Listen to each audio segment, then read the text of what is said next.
Hi, and it's just great that you've made it to this video. I'm going to talk to you now very quickly and very briefly about the consequence of not following the acquisition criteria strategy that top performing investors, property investors in Australia use to build really successful property portfolios for themselves, from mom and pop investors to well-seasoned investors.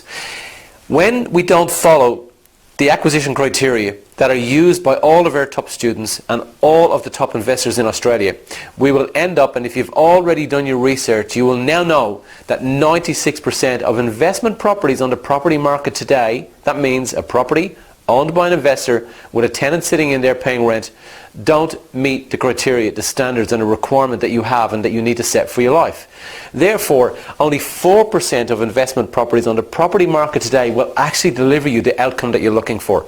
Step number one is this: you must determine your outcome.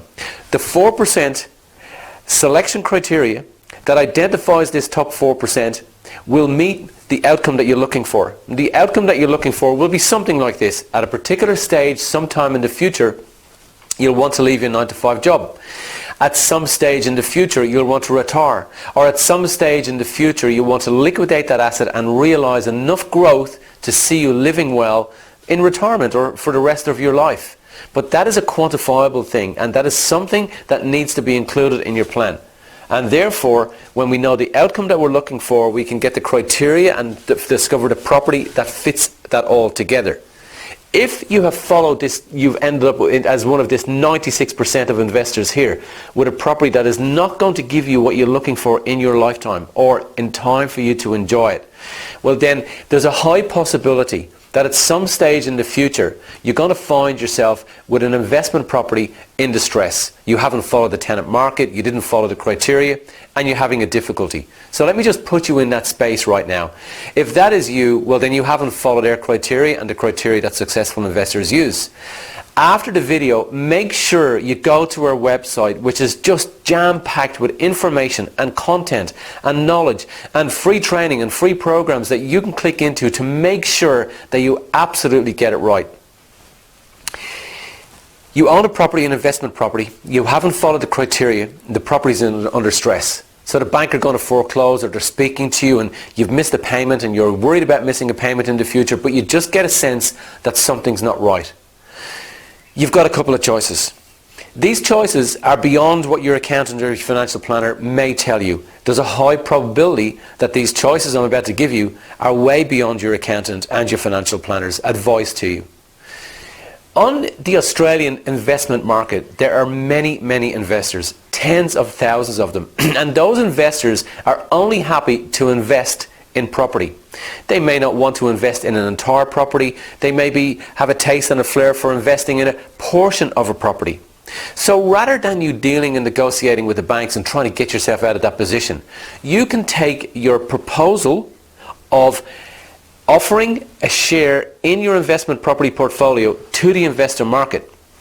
And what you will do is you will relinquish some of your ownership, and you'll bring your ownership of that property, which is jointly with the bank, from you being on title 100% down to maybe 70 or 80%. So you're going to offer an investor an opportunity to come in and invest in your property.